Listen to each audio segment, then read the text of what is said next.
We are live. Welcome back, ladies and gentlemen. I'm one of your co-hosts, Blake Ruffino. Alongside me is my counterpart and co-host, Joe DeLeone. Good evening, good sir. How are you? Blake, I am doing great. We are a day closer to the college football playoff. I got to be honest with you. I think about these random details that I don't think everybody else thinks about. I'm excited that we've got a game on a Friday. I wish we had more good games on Fridays. It's just a nice little appetizer, if you will, if that makes sense, for what's coming this weekend. That the quite arguably the best game of the weekend is happening on Friday, and then we've got these other three games happening on Saturday. And I don't like that the NFL's got games on Saturday too. No, that's BS. That's so disrespectful that they're doing that. I mean, I'm not watching the NFL. No. I mean, I'm going to have the FCS games on the other TV. I'm not watching the NFL games. Yeah, who's in the FCS? Montana State is playing at 4 p.m. So the battle of the John Dutton Trophy. I don't know what that reference. You have no idea who John Dutton? I don't Joe, know. You're the most uncultured human being. I just watch ball, man. I don't have time to pay attention to anything else. I just watch ball. You look like a guy that knows every season of the Vampire Diaries. I've never watched it. I don't watch TV shows. I watch film. That's what I do in my free time. Team Damon. Illinois State Villanova is on at the Villanova game last week. Yeah, that one's on at 7:30. But ABC is ABC. I'm gonna say it the third time. ABC is carrying the Montana State game, while TNT has the college football playoff games. That's in the same time slot. John Dutton is the main character on Yellowstone. Yeah, I don't watch it. Isn't that Paramount Plus? I'm pretty sure it is Paramount Plus. I ain't paying for that shit. I ain't paying for Paramount Plus. Why would I? Although, actually, I shouldn't say that. We didn't talk about this. Somebody pointed out to me we sent in some of our content, and they've been using our stuff in the Devin Sanchez, DeCornian Moore, Bryce Underwood documentary that they're producing on Paramount Plus. I 1,000% am subscribed to Paramount Plus because Paramount Plus pushed off one of the biggest moves probably in sports history with the UFC, which you're not a big fight fan. I'm a massive fight fan, which $10 a month for what they're doing. I don't think the UFC runs fighting right now, which people don't want to acknowledge, but they do. And Terrence Crawford just hung up his gloves for any of you fight fans. I saw that. So nevertheless, it is interesting. It is going to be fun. We're going to talk about Miami and A&M. We're going to talk about Bama, Oklahoma. We're going to give our picks, but more of an analysis on those picks than what we normally do because there's only a short amount of games here. We'll talk about Ole Miss, Tulane, and Oregon, JMU as well. So as we get into that, I will tell the chat right now is what happened to me last night because people on AYS definitely pointed it out. I am fighting the flu. So this is my flu game. I am full Michael Jordan this thing. I'm glad I have it the week before Christmas and not the week of Christmas. Yeah, the timing, definitely better to have it now. We're rooting for you. You sound good, though. You sound clear. I wouldn't even have guessed that you were sick until you told me 10 minutes before we went live. So if I say Vampire Diary, I'm not going to remember this tomorrow. I'm that delusional right now. So anything that says can and what can and should not be used, can't and should not be used in the court of law. Nevertheless, we're live. Everyone do us a favor by hitting like and share to all those groups. If you're on Facebook, it's all those social media pages. You're watching us, listening to us on YouTube. So hit that subscribe button down below. Joe and I are trying to get to 30,000 subs by the end of the college football season. If you are listening to us on the audio podcast, do us a favor, just hit that 5-star rating. We greatly appreciate that. And every Ruffino and Joe show, by the way, is brought to you by our good friends and partners over at FanDuel. Download the FD Sportsbook app. As Joe said earlier, you can bet on the FCS games. You can bet on the first round of the college football playoff that Joe and I will give picks for here tonight. So we are gladly powered and partnered with our good friends over at FanDuel. Download the app. Any thoughts, questions, concerns, go over to FanDuel.com/RG for more details. Joe, speaking of the first round of the playoff, let's get to a couple of these games and a couple of these picks. We're going to do this a little bit differently. We're going to give our picks but we're also going to give another little breakdown of these picks that we are doing. Let's start off with Miami and Texas A&M, which I think is a stellar game that will be coming up this weekend, 11 a.m. on Saturday, which I hate. I think this should be a night game. That's neither here nor there. But Texas A&M on FanDuel is a 3.5-point favorite. Joe, when you look at this game, you preview it yet again, and you make your final pick on this game, who are you leaning to and why? Blake, after thinking about this a lot, and I mean, I've been asked about this a million times over on guest spots that I've done. We've talked about it ad nauseum on this show. I'm taking Texas A&M. I think Texas A&M is going to win this game. The points, not just picking, you're taking the 3.5 too? Yeah, the line's close enough. 3.5-point favorite on FanDuel. I'm taking them to cover that because it's tight. They're at home.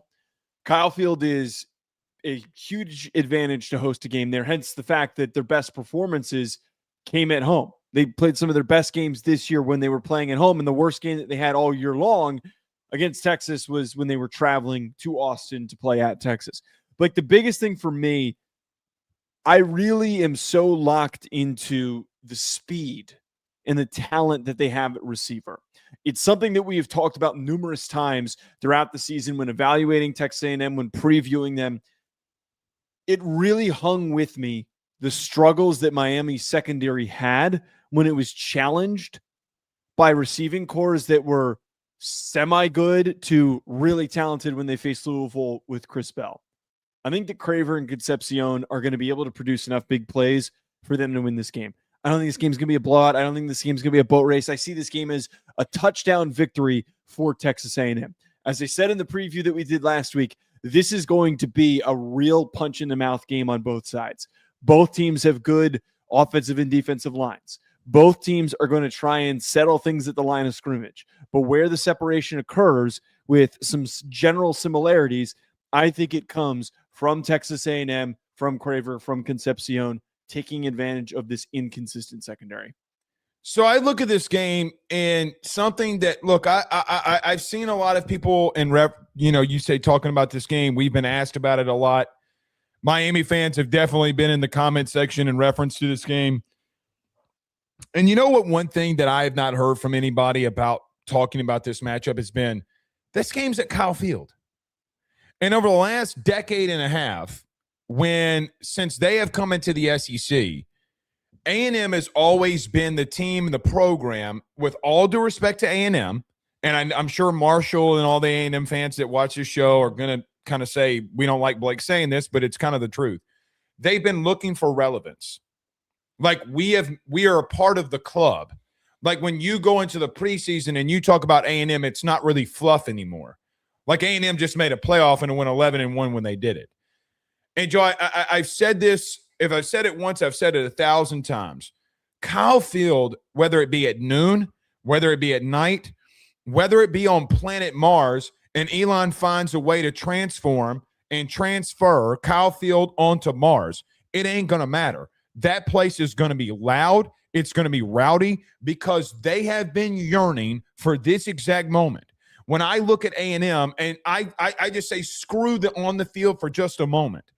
You're going into, and I mean this, of all of the first-round playoff games, Miami is going into the most hostile situation of all of them. I get Autzen is very loud, and it's a hostile environment, and going into Eugene, Oregon will be very tough. Against James Madison, like the fans to me, based off of what we've talked about the last 2 weeks, they feel like that, yeah, we're going to blow them out. So the anticipation isn't like what Miami is going to go into when they step on to the field at Kyle Field. This is what they've been waiting on. Joe, when we talked about A&M beating Notre Dame, we called it what was the word that we used? A signature win from Mike Elko? A signature win in the Elko, and really A&M and what they've gone through the last decade and a half. I look at this and say, screw the X's and O's, excuse me, flu coming out, but screw the X's and O's, screw the Jimmies and Joes. You're going into the most hostile environment in the country this week in Kyle Field. But getting into X's and O's, Joe, I got to see Miami stop KC Concepcion. You've gone against two really talented wide receivers, and you couldn't slow them down. You couldn't slow them down. Joey, remember when we were, when we were in football practice and they used to put these big-ass parachutes on us and tell us to run to try to slow us down? The biggest parachute in the world, you could use a hot air balloon. You ain't slowing down KC Concepcion. You didn't slow down Chris Bell, and you didn't slow down SMU. But here is the key for A&M to win. Marcel Reed, it's not your arm. You better go full road runner. If Kevin Jennings, who was nicked up, can do some of the things outside of the pocket that he did to upset Miami, you have to as well. I do think that this A&M offensive line is the most physical in the field right now. Defensively, not so much. KC Concepcion is got to be double teamed by Miami. And if you take them away, great. Then you got to take care of Craver. You got to take care of the tight ends. You got to take care of that running game. I just think offensively, A&M just has too much. And so I lean A&M as well, and they're going to be my pick. I'm also going to take the 3.5 here and for them to cover. But I do think that Miami keeps it close because I think that they're going to try to play some ball control. I don't know if it's a touchdown game. I don't know where to go there. But I think Marcel Reed's legs is going to be the ultimate factor in this game, getting away from Ruben Bain and company, who are going to try to be teeing off on him. I don't know if Miami can slow down KC Concepcion unless they double him. That is his legs and KC Concepcion. So where I'm like, yeah, I think Miami's got really talented. They're a really good team. They deserve to be in the playoff field. I just don't think they can slow them down.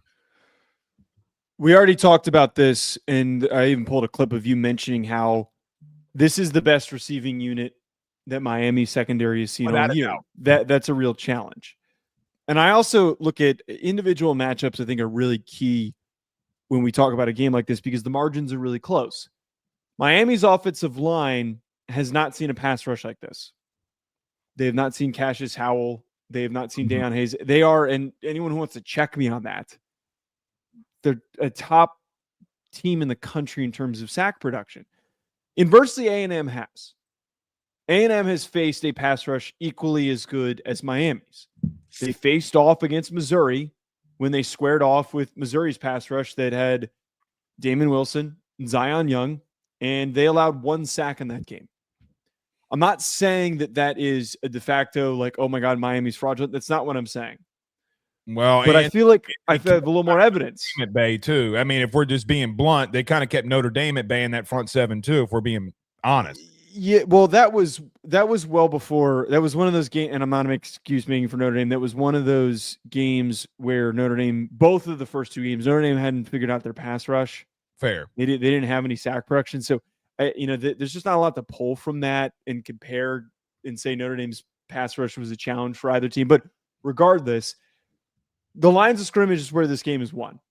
I know that we're pointing to the matchup here with the Miami secondary against Texas A&M's receiver. At the end of the day, this is a game where both O-lines and D-lines are really, really good and have been some of the best in the country. Who wins that battle? Who wins that battle? That will determine the winner of this game. Who ends up breaking through with a solid run? Who sets up their quarterback with enough time? That, I feel like, will be the driving force for this. And I'm not saying that is affecting my pick here. My pick is deriving from what I said. Your game is at home. You have Concepcion. You have Craver going up against a secondary that when they were challenged by the best receivers that they saw all season, they gave up massive production. And then the last thing, you were just talking about vibes for this and the fan base being really into this matchup being at home. Also from a team vibes perspective, we talked about this yesterday, why I think Texas A&M is a dark horse in the playoff field.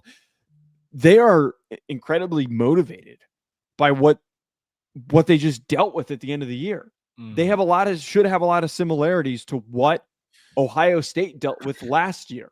You lose to your rival, a team that has always called you little brother and tried to downplay you. You get a chance to prove everybody wrong and go on a run here. I just think that there's a lot of energy that flows in A&M's favor that allows them to win a close game like this. Here's another thing.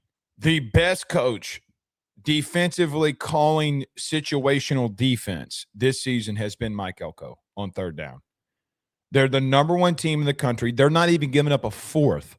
Joe, they're not even giving up 25% on third down. I look at this game and talk about the winner. I can see Miami winning because if Marcel Reed goes out there and continues to turn over the football, Miami's not only well in this, they may win this damn thing. However, I need Carson Beck to show me that he can improve.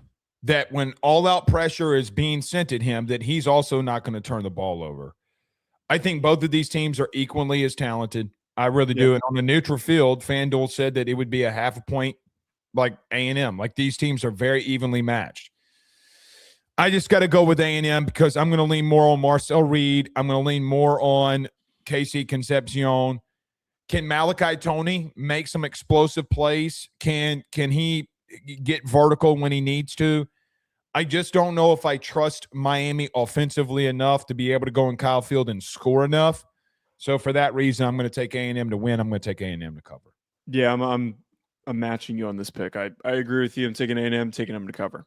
Historically, when you and I agree on something, it's not good for the team that we're betting against. Meaning that normally when we agree on something, we normally get to pick. Yeah, right? Yeah. I was gonna say it's usually the other way. Usually when you and I have we're not even off, we're really aligned and we're agreeing wholeheartedly in how we think the game is gonna play. Usually it comes to fruition. Correct. The times that something bad happens is one of us is really emphatic about an outcome. And then the other person's like, sure, we'll see what happens. It's usually the person who's emphatic that looks like a dumbass. So correct. So we'll see. A&M, go prove the country right in this. Joe, another game that we're going to pick here is probably the most intriguing to me in the first round is Alabama goes up against Oklahoma in what I'm going to call round 3. So year 1 of Kalen DeBoer, they go into Norman, Oklahoma, and they shock the world. A 6-6 team pulls off an upset against Alabama. This year, Oklahoma goes into Tuscaloosa and upsets, at the time, the number 4 team in the country in the Crimson Tide. Now they face off a third time. When you look at Alabama and you look at Oklahoma, how do you see this one? How do you see this game playing out? Blake, I'm going to take we're not giving money line picks here, but I would take Oklahoma money line in this position. I've taken them to win, taking them to cover that 1.5 point spread over at FanDuel. One thing that I'm keeping my eye on, does R. Mason Thomas play? Because last time they squared off, we saw all the success that front seven had getting after Ty Simpson, and R. Mason Thomas was banged up. If you get him back, who's one of the most dynamic athletes, most disruptive pass rushers in all of college football, that is going to set you up to be even more successful when trying to completely rattle Ty Simpson. Blake, it really stuck in my head how wrong I was in predicting this first matchup this season. And what really stuck in my head, say it again. A lot of us were. Right. It really stands out to me. And I keep recalling watching that game and thinking, oh my God, the plays are there, but they can't give Ty Simpson time. They can't run the ball. They can't control the pace. Everything is going wrong for them because they're getting manhandled up front. Physicality and intensity carries. And when you're at home, I think it matters even more. I really think that Oklahoma is going to win this game and they're going to move on simply for the fact that even if Alabama is getting healthy and they are getting GM Miller back and some other key starters that have been rejoining practice this week, I can't ignore the way that this game played out last time and seeing Alabama slowly regress since that point. You know, it's so funny. You just said when one of us is so emphatic on something, we look foolish. So I'll try to be calm on this one. Okay. I'm going to take Alabama to win. I'm going to take Alabama to cover. They're my dark horse in this. I just don't trust Oklahoma offensively. Even though they've played this game, even though that Oklahoma has beaten them twice the last 2 times, there's a reason they're still a favorite. There's a reason why Alabama's going on the road to Norman, Oklahoma as a 1.5 favorite. Joe, I look at it as a little bit opposite as you in reference to them getting healthy. I think third time is a charm here. I think they're going to figure it out. I don't know how to explain how my brain envisions how this game is going to go, but I'm going to try. Joe, for the first time this season against a ranked opponent, high take. I'm not going to say they're going to run the ball for 175 yards, but they're going to run the ball with Jam Miller enough to be able to convert third downs. When you go up against a really good team, it's difficult to beat them twice. Something is telling me that this time off might actually help Alabama. Now, Kalen DeBoer has made me look like a fool before. But I also asked the question, how much does experience of coaching in the playoff actually matter?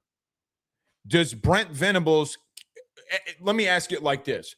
At what point does the complete anemic offensive turnout for Oklahoma bite them in the rear end? Because I know that you had it against Alabama. I know you had it somewhat against Tennessee. You definitely had it against LSU. But I don't know if Oklahoma may win this football game and I may look dumb.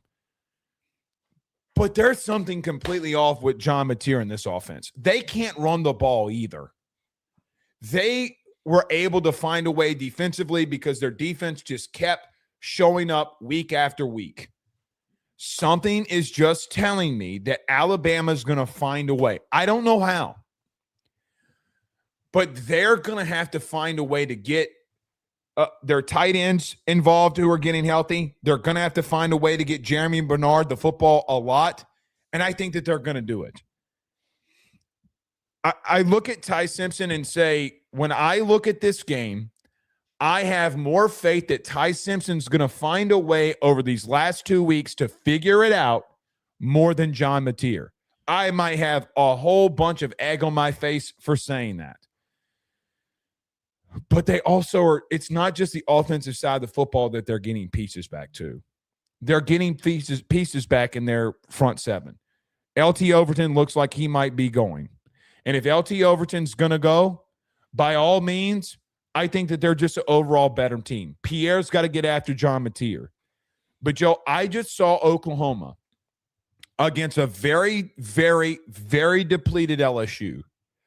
And their secondary went man-to-man across the board and sent pressure after John Mateer, and he threw 3 picks. Alabama's better offensively than LSU is. And if LSU can go man-to-man across the board with freshman DBs, you have a redshirted freshman in P.J. Woodland, you have a true freshman in D.J. Pickett, and you got Mansour DeLeone, and I get Mansour DeLeone might be the best corner off the board going into the draft. But, Joe, they caught 3 interceptions and almost had a 4th. I'm going to tell you this. I'm going to tell you this. I'm going to keep saying it, and it might not show up this week. John Mateer and the things that have been happening in the passing game offensively is so boom or bust. Either they're going to hit the massive play and score, or they're not moving the football. Joe, he's making very bad decisions. I think third time is a charm here, and it might be a 17-14 game for all I know. But I think Kalen DeBoer and Alabama find a way going into Norman and knocking off the Sooners. Okay, here's my thing, though. As much as you just pointed out here that Oklahoma has been flawed. It, so say what you need to say. I'm not going to be able to do it. As flawed as Oklahoma has been defensively or offensively, here's the thing. They have had massive issues, and they still managed to win and finish the year without any serious blemishes. And more importantly, despite a gross offensive performance against Missouri and against Alabama, they won those games. Inversely, Alabama's having messy offensive performances, and it's costing them. Like it almost cost them against Auburn. It really cost them against Georgia. Like the problem is that all logic points towards Oklahoma losing. All logic, like we have said, every single time. Losing? No. All logic points towards Oklahoma losing. Every single week we have said this for a reason, because nothing that they do constitutes winning football. Mm-hmm. But here's the problem. They keep defying logic. So I'm not going to sit here and pretend that it makes sense. I'm not.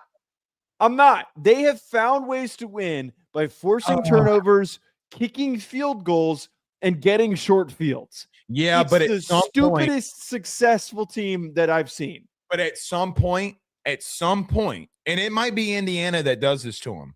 At some point, in doing that, you're going to get your teeth kicked in. Let me just say this. Play like you played against LSU. I don't care what you tell me about Bama offensively. Do it. I double dog dare you to do it. You're going to get your teeth kicked in. Joe, the worst team of all the teams that we saw in the playoff field, the last game that they played, Oklahoma was the worst. Bro, they had 7 3-and-outs in 9 series versus LSU. 7. LSU couldn't move the football, like at all. The only way LSU moved the football in them was a double pass and a double reverse. Like, I get it. I'm with you. And listen, the problem with Bama, I don't have any confidence in them either, buddy. Like, Kalen DeBoer might go. Let me tell you this. I'm going to burn every black sweatshirt in America if Kalen DeBoer finds a way to lose this game. I just think they find a way. I don't know how to explain it. I just think that Oklahoma's been playing with too much fire, and it's going to catch up to them. I think that's fair, but again, we've been saying that all year long, so I'm not gonna get caught up. I'm just gonna leave it at that. I'm tired of picking against them. Why do you think they're favored? I have no idea. I don't this is one of those few lines where I really don't understand it. Unless, let me see, did this line open up in favor of Alabama? No, it's been at 1.5. It hadn't moved. I was just curious to see if I could see the line movement on this, but yeah, I have no idea. I don't know if the public had. I was trying to see if the public had maybe bet it and moved it, but I don't think that seems to be the. I don't think a lot of people are betting on Bama to win this. It did open. Oh no, wait, it opened on Oklahoma. Okay. No, never mind. I'm wrong. Wait. It has always been 1.5. Yeah, it has. I thought so. Yeah. I don't know. We'll see. All right, let's move to the other first-round matchups. We're not going to break these down as much, but nevertheless, here we go. Joe, Ole Miss is a 17.5-point favorite versus Tulane. Now, I have had the joy over the last couple of weeks of getting to really know the Ole Miss fan base. It's been a pleasure, let me tell you. Ole Miss 17.5 on FanDuel over Tulane. What are your thoughts? Man, this line, I'm shocked that it's not over 20. This was an ass whooping the first time that these teams played, regardless of any turmoil that this Ole Miss program has gone through, losing its head coach. I'm taking Ole Miss to win, obviously, but I'm also taking them to cover that 17.5-point spread. Like, I just don't see anything. I don't see an edge for Tulane. I don't see some dynamic playmaker that is going to dig them out and to keep them in the game. I see a Tulane team that statistically has been relatively flawed. They're 98th in EPA per rush. They are defensively 79th in EPA per rush allowed, 68th in EPA per dropback allowed. They just do enough to have won the G5 games that they had. And look, they looked relentless against North Texas in the American Conference Championship. But I don't think that, not only do I not think that this Tulane team is equipped, but I also think that with the fact that there's this whole roster construction happening with Florida, why would I bet on this team being focused and John Summerall being focused? I mean, he seems awfully hands-on with how things are going with DJ Lagway, with that story that came out. Is he really prepared for this game? Like, I think that not enough people are talking about this. We're getting so much pushback from fans that want to act like the G5 deserves to be here. Meanwhile, these coaches are more worried about their next destination. I think a lot of these coaches realize that this is not really that realistic of a win, and they're putting their energy towards what's most important. And what's most important is building in the transfer portal right now for their next jobs. Like, I think that they're going to get dog walked. They're going to get smoked. This Tulane team is not good enough. Not good enough to cover that 17.5-point spread. How does Ole Miss look without Lane Kiffin? We've talked about this a couple of times. Are they clunky offensively? Trinidad Chambliss came out this week and said that he's going to do what's best for his future. Lane Kiffin texting Ben Garrett at 4:16 in the morning saying, are y'all going to call Trinidad a hoe now too? Yeah, I'm with you. I just don't think Tulane or James Madison belong. And I think that everybody that is defending this, and I got in an argument with local Tulane, New Orleans guy about this. They deserve a spot. Brother, they went into Ole Miss and got blown out by 35. Ole Miss didn't beat anybody this season by 35. Nobody that had a chance to remotely get in the playoff field. You better beat them by 35 plus. You better beat them because you've been talking a whole hell of a lot of shit. Trust me, you're tagging me in all of it. Joe, today, you know what my day consisted of? Blake, why are you going after Ole Miss so much? And I just kept showing them everything that you're tagging me in. Here's the truth. This ain't got shit to do with ball. Let me tell you the truth about Ole Miss football right now. You've been going out there saying that you don't need Lane, that Pate Golding is a better head coach. He's never coached a game as a head coach, ever. So that's just you not even using logic at this point. You've said you don't need this, you don't need that, that the players, whatever you call it, the leadership committee, that they voted to kick Lane Kiffin out of there. Today, the Athletic reports that they talked to players and that the vote went 9-3. You've been lying about this whole situation your damn self. You keep saying Lane's doing this, Lane's doing that. All right, well, you know what? Shut the fuck up and go play a football game. And you know what? This isn't the opponent to test you with it. Better beat it by 35. You know what else? You want to make a statement? Go beat Georgia next week. Go beat Georgia. Because this is not the – Joe, Tulane's just not the team to give you really any test. And, you know, we've been – a lot of us, not just us, but a lot of us on these shows – been saying, oh, man, we don't, oh, God, Ole Miss Tulane. Tulane, what do you got to lose? John Summerall, you have nothing to lose. Nothing to lose. Winning this game could really boost what you're doing at Florida, by the way. I don't think John Summerall's cut for the cloth of just getting walked over here, but I do think that it just, their offensive line is not that big. I think Ole Miss is going to do a lot of the same things. But you've been talking a lot of shit. Now you keep saying, oh, we just want to talk about the games. Their media corps running out there last 2 weeks. We just want to talk about the games. Well, guess what? When you come on a show like this, you control what you talk about. Oh, my God, newsflash. You get to control what you talk about. Now go be about it. You're going to run the football on them. You're going to throw the football on them. You got all of LSU's now current staff back on the field with you. Go do it. That's all I got to say. So you have been the talking point and the face of college football. Ole Miss has been the face of college football of the last 2 months because of Lane Kiffin. Now you get to go on the field and prove that it wasn't him. You keep saying it's not. Well, go and prove it. And you better beat them by 35 when you do it. This ain't got shit to do with Tulane. God bless them. They're in the playoff field. I love my state to death. I love Louisiana to death. I hope they go in there and blow their asses out too. But you know what? You've been talking a lot of shit. So go in there and beat them. That's my analysis. Keep running your mouth, and you say you don't need Lane, well, then beat them by 35. That is my hot take. I'm tired of it.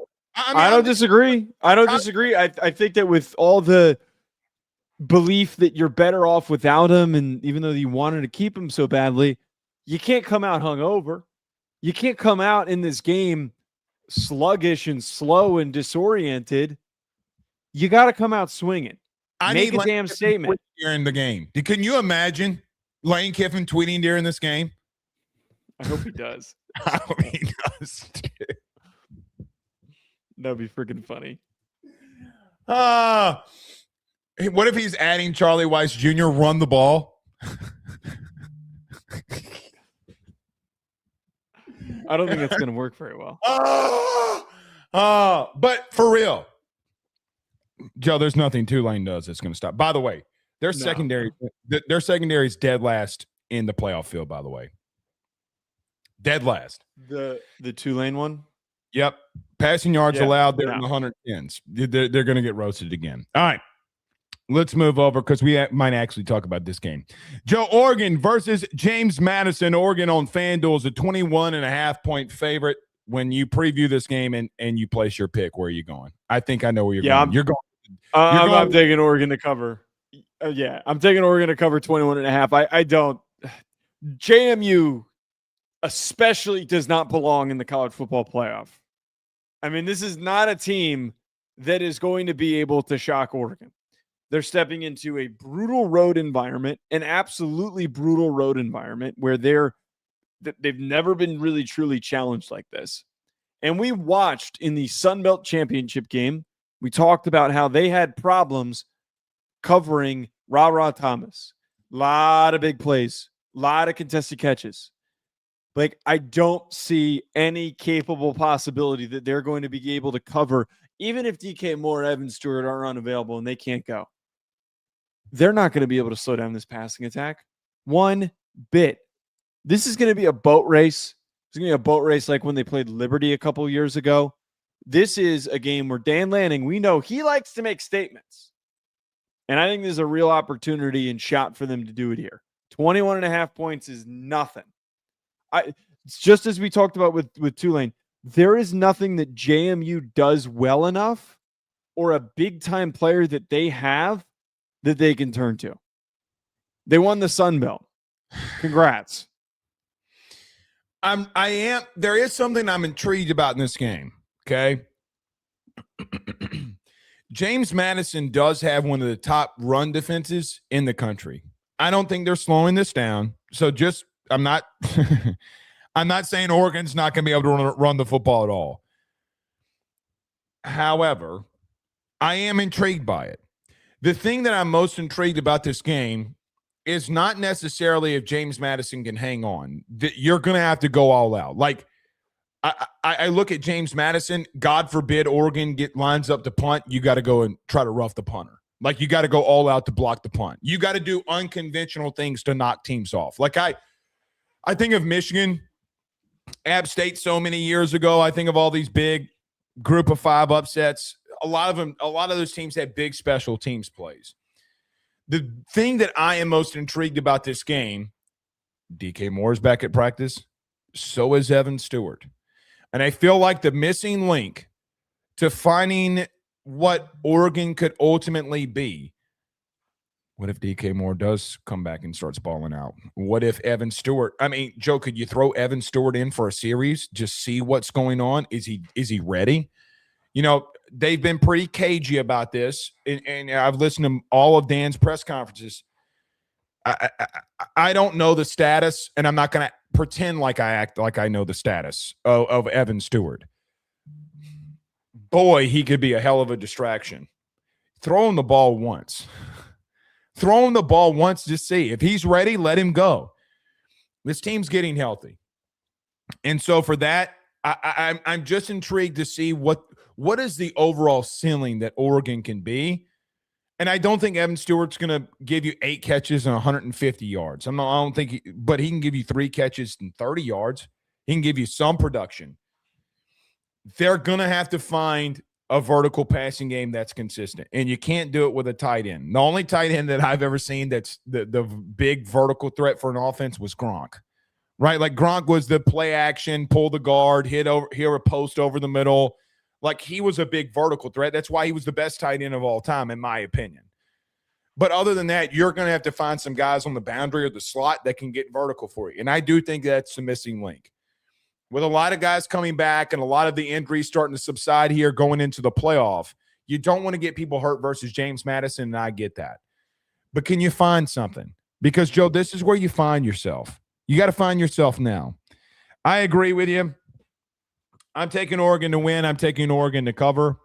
If you would have given me 24.5 points, I still would have taken them to win and cover. So I just think Dan Lanning finds a way. And listen, you got a rematch. Here's what I would say, though, to both Ole Miss and Oregon. Do not disrespect an opponent. Joe, you and I can sit here and disrespect opponents. Like you and I can sit here and say Tulane and James Madison don't have a chance in blue hell. It's going to be snowing in hell on Satan's ball sack before me and you are going to pick James Madison or Tulane to win any of these games. You don't have that luxury. You got to go out there and do what you did to Oklahoma State. I mean, they kept putting it on them over and over and over and over and over again. Go do it again. Go do it again. Get your reps. Get out of there.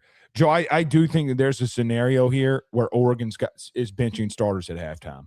I really do. Yeah, and honestly, if they don't cover it, it wouldn't surprise me if that doesn't come to fruition because they very quickly turn away. This is the biggest part with all this for anyone who wants to maybe concoct some sort of backward ass belief that, oh, maybe JMU can stick in this one. They won with an emphasis at the beginning of the year against Montana State, who's about to go to a national championship at the FCS level, who arguably would probably go toe-to-toe with JMU and might actually beat them. And Oklahoma State, who you just mentioned that they ran out of the building. So I think that this is the most important part. I think Dan Lanning understands the momentum that is carried by really, really going in on an opponent. You overlook JMU and you play sloppy and you play sluggish and you only win by 14 points or 17 points or whatever it is. That really derails hope of going on a run. You go out there and you beat the shit out of a team that a lot of people are saying was just lucky to be there, whose head coach is already preparing for his job at UCLA, who you'll probably see soon in the future in the Big Ten. With all of that, doing that really, really gets your guys locked in. You win by 50 or more points, which they're capable of doing. They're going to be like thinking to themselves, oh my God, we're coming for Texas Tech. We're coming for Indiana. We're coming for these teams on our schedule. It gets you fired up no matter who your opponent is when you put them into the ground. We deserved Texas going into Eugene, and we deserved Vandy versus Ole Miss. That's what we deserved, but because we play this. By the way, just very, very, very quickly, did you hear Joel Klatt's thing this week saying that the only reason these teams are in there is because of litigation? He's right. There'd be an antitrust litigation for keeping them out. I asked Ryan, there is no antitrust. There is no antitrust. Wait, you don't have a collective. Hold on, you don't have a collective bargaining. No, but there's no collective bargaining with teams, so they're. You don't have to give them. The college football playoff is its own entity. So but that's the thing is there's no competing entity. It's only the college football playoff. They're essentially a monopoly. So if in the circumstance they control who gets in and out, and they say, "I'm sorry, these schools are not allowed to get in," legally speaking, the government could get involved and say, hey, you can't, these institutions, you can't tell them that they can't participate. No, but you can vote them out. You literally have a yeah.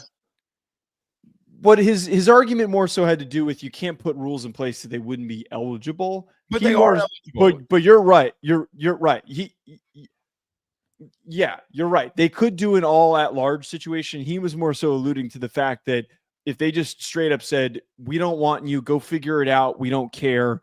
You're removed from this. We're keeping you out.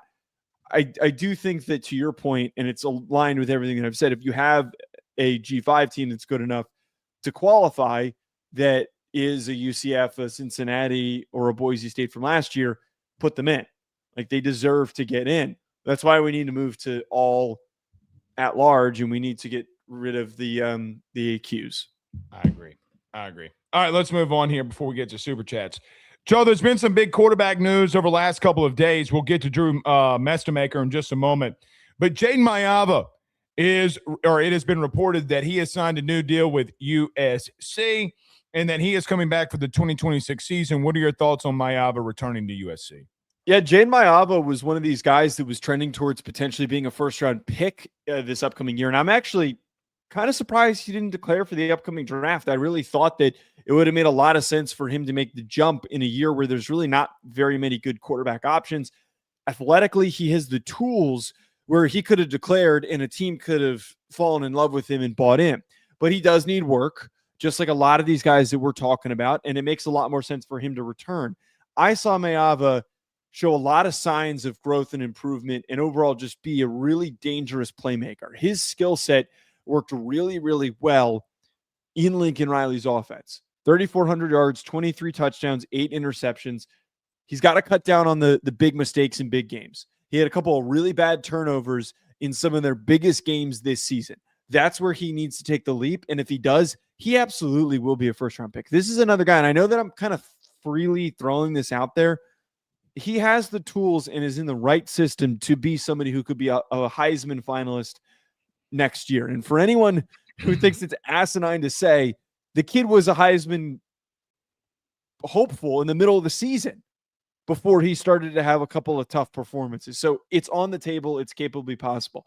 The one thing with this that I'm watching really closely, Hassan Longstreet, the 5-star quarterback that they brought in last year, it seems like that he and his family were under the belief that he was going to get to play early. I was reading an article on On3, and his father was very, like, I was reading this and I was like, oh my God, his dad is being very forthright with what they're probably going to do here. This is a quote from the article on On3. He's trying to find ways. He's trying to look into the positive of being there, Coach Riley, the recruiting class. But Hassan knows you're not in college forever. It's a few years. He wants to make the most out of it. I know right now he's focused on the bowl game and making the most out of it. I mean, that's kind of reflective on him saying he wants to go somewhere and play. So in the short term, it's good for him. The long term, it could be bad. With all due respect, you need to sit. Oh, I agree. I think that's impatient. Just wait. Wait. How many redshirt freshmen end up struggling? Parents have been a very bad influence on their own children of, hey, why don't you sit there and get to work? And here's another thing. Listen, to Hassan Longstreet, to anybody, I got a brilliant idea. Why don't you do like what Arch did? Why don't you do what Burrow did? Why don't you do what Mac Jones? You know who else? Bryce Young, Fernando Mendoza. Dante Moore, he sat. Dante Moore. Good Lord. Good Lord. You believed in him. You believed in USC when you committed there. So don't back off because you're not playing, and then you're going to go to the field and you're going to show that you're not ready. I feel like a guy in Lincoln Riley, if he thought Longstreet was better than Maiava, then he would have done what he needed to do. Yeah, he would have said go to the NFL or go to the portal. He would have told him that happens every year. Happens every year. He literally just did it. It happened with Quinn Ewers. You just mentioned Arch. They told Quinn he wanted to come back, and they told him no.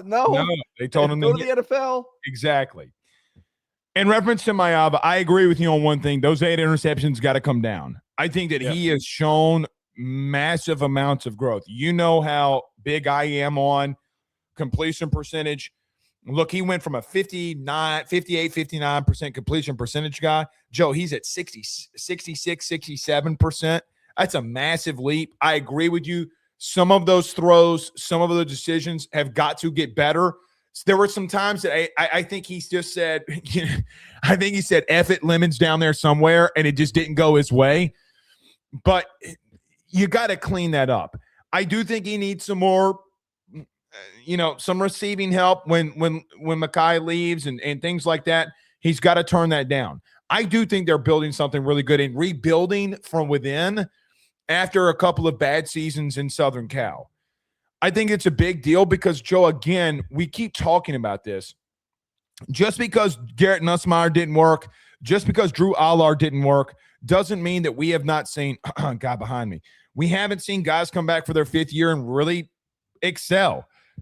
one thing that NIL and the portal doesn't change, getting reps in college.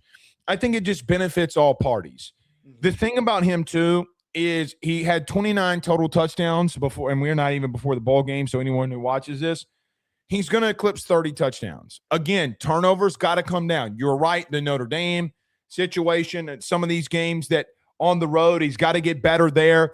But I think that, look, they went 9-3, a lot better than a lot of people thought that they can go. They were teetering on being a playoff team through some of the year. They got as high as 14th. I think it's just beneficial for everybody, and I've seen a lot of massive growth, and I've seen a lot of change in their just overall culture. So I think it's a big deal that he comes back, and I think it was a smart deal. And you know what? It was a wise decision, a very wise decision by everybody involved. So I really like it. Yeah. Let's move on here. Joe, another player returning to their school is Arch Manning. I made a joke. Nobody really got it yesterday when I quote tweeted this, but Arch Manning announces that he is also returning to the University of Texas. Where was he going? He wasn't going anywhere, but I again said that as a joke. But Arch Manning returns, another really good decision. Your thoughts on Arch returning to Texas? Yeah, I don't think we need to spend a whole lot of time on this one because I'm a little bit more intrigued talking about the guy who did enter the portal. This is a no-brainer. I know that a lot of people wanted him to go to the NFL draft. I will say he did put up film that reinforced that he will be a first-round pick. Agreed. He proved at the end of the year, hey, this kid is special. This kid is physically gifted. When they protect him and they run the ball well, he is not only accurate, he's cerebral, he's athletic. But go back to school, dude. Maybe you could have been enticed into the thought of jumping to the league and potentially being the number one pick in this class because there's really not very many good options. Brendan Sorsby is in through the first round discussion. That's how thin the options are. Mm-hmm. As enticing as that is, there's a very small list of guys that have only started a season that have gone on to become successful. It doesn't happen. It just doesn't happen. Get reps underneath your belt. And the best part about all this, Blake, don't just leave unfinished business on the table. You fell short of the goal. You came back to win a national title, to go win a Heisman Trophy, to do all these things, to live up to the hype. You started to do it, but it was a little too late. Go finish the goal. Everything is in your favor. Sark needs to go spend some damn money on some offensive linemen, and Texas is going to be fine. Why do I feel like that everything around Arch is not about Arch? Meaning, you talked about the offensive line. They got to find him a running game. They're going to go get some speed at wide receiver. I know that he's going to work. The Mannings have a formula, and that formula is not broken. Get as many reps in college before you go to the NFL.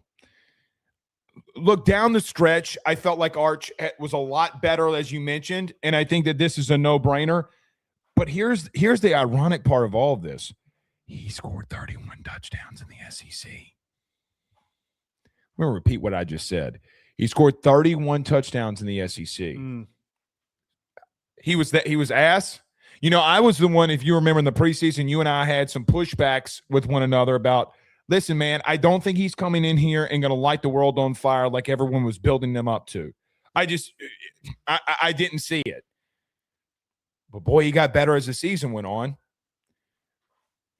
Now is the time.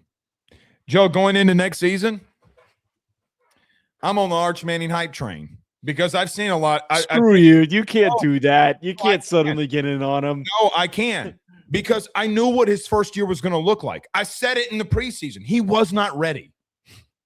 When you go up to ULM, the worst team in the country last year, and throw 2 picks, I knew you weren't ready. I'm sorry.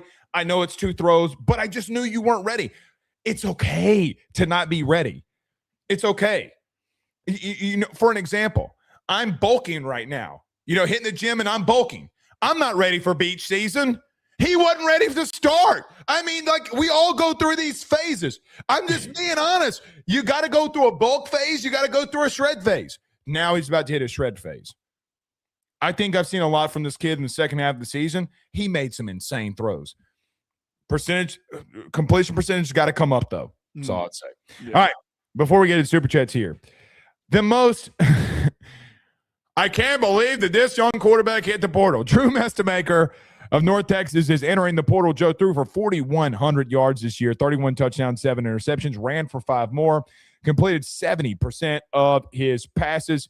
He's intending to enter the transfer portal, and per Matt Zenitz of CBS Sports, it's not necessarily going to be down to Oklahoma State. A lot of teams are going to go after Drew Mestemaker. Your thoughts on the North Texas superstar entering the portal? What do you think about him entering?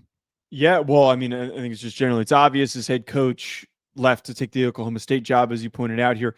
He put up these gaudy statistics being a former walk-on because Eric Morris believed in him and gave him the opportunity to play. And it paid off ridiculously for both sides. They got to the American Conference Championship. It turned into a new coaching opportunity. Do we see,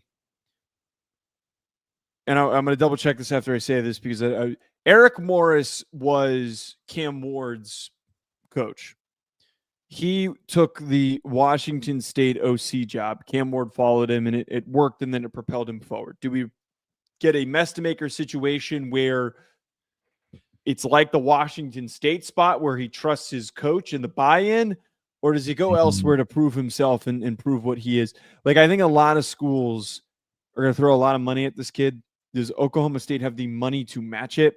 Is the decision solely going to be off the fact, like, I'm going to go where I know, where I trust, and I'm going to try and put up a lot of points in the Big 12?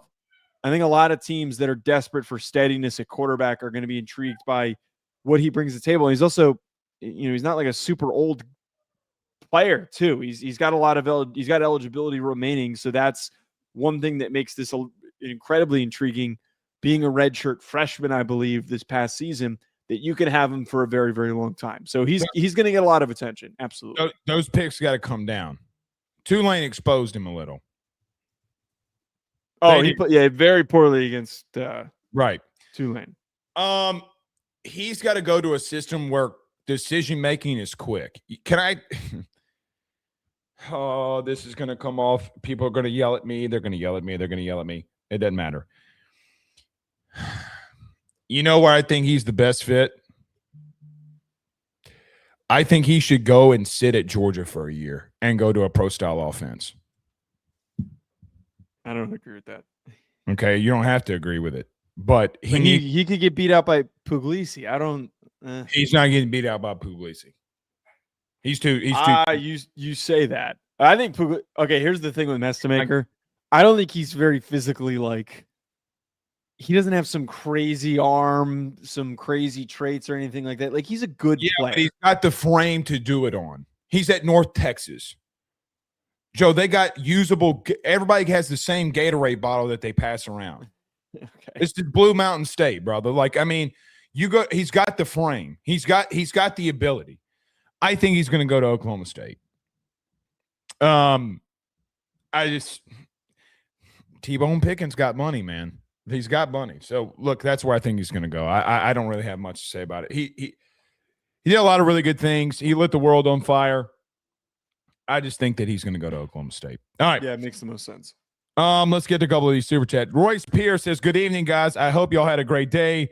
The year is almost over, but let's make the best of it. Portal going crazy. Wonder if it goes over 4,000. Thank you for the $20 super chat. Thanks, Pierce. I think he goes well over it.